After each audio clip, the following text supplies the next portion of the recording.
Over the years, the United Way has played a pivotal role in the lives of many across the Concho Valley. We work to identify areas of need in the community. Local nonprofits apply for grants in 3 target areas: education, income, and health. Community volunteers review the applications and determine which programs to fund. And because of you, local nonprofit agencies receive $755,000 for 19 programs to meet key needs in our community. In 2018, your gift delivered hope to just under 41,000 of our neighbors in the Concho Valley. It's one thing to give, but to know where your gift goes and the impact it is making is another.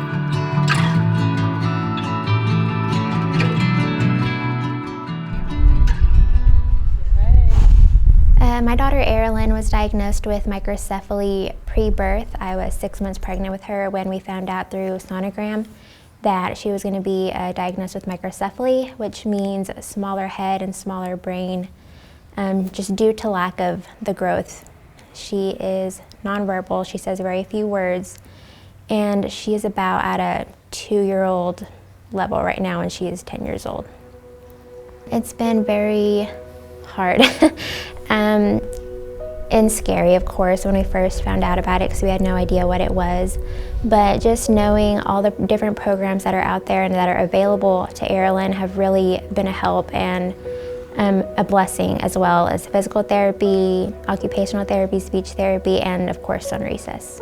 Erilyn was told she would never be able to move, to walk around, or do anything on her own, much less be able to get on a horse and ride it. So Sonrisas believes in our kids that much and gives them the opportunity to experience something, amazing that other kids get to experience, and that just means the world to us. And I couldn't be more thankful and grateful for those who believe in our kids as well as the program. Ever since I can remember that I wanted to join the Air Force. My dad was a retired Air Force, my uncle was in Vietnam, my grandfather fought in World War II.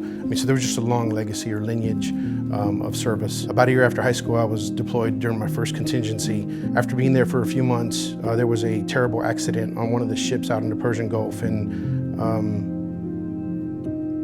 about 9 sailors were sent through the processing point, and we were asked to go help process these remains.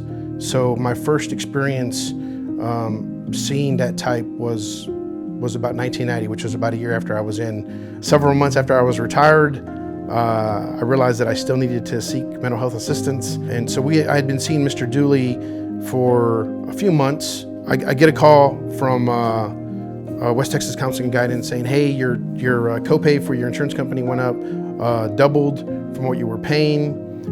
Mr. Wade at that time told me not to worry about it, that they would cover it. I wasn't expecting him to tell me that I was covered, that he would take care of, that the veterans grant would take care of it. I was gonna walk away. To me, that was the easiest answer. Just walk away, figure it out. And that probably wasn't the right answer. Mr. Wade didn't let me walk away. Whenever I was 7 months pregnant, 7.5, my ex-boyfriend had came to the place where I was at, and he drug me out to his house down the street, and he tried cutting my baby out because he said she was evil. So he beat me up pretty good.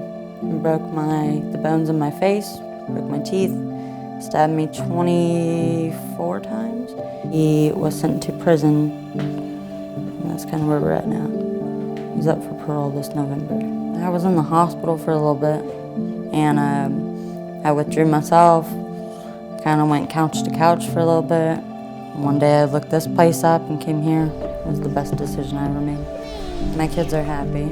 If you would see me when I first came in to now, I'm like a totally different person. I can't even explain that. So now I'm able to talk to people and walk outside and stuff that I wasn't able to do before.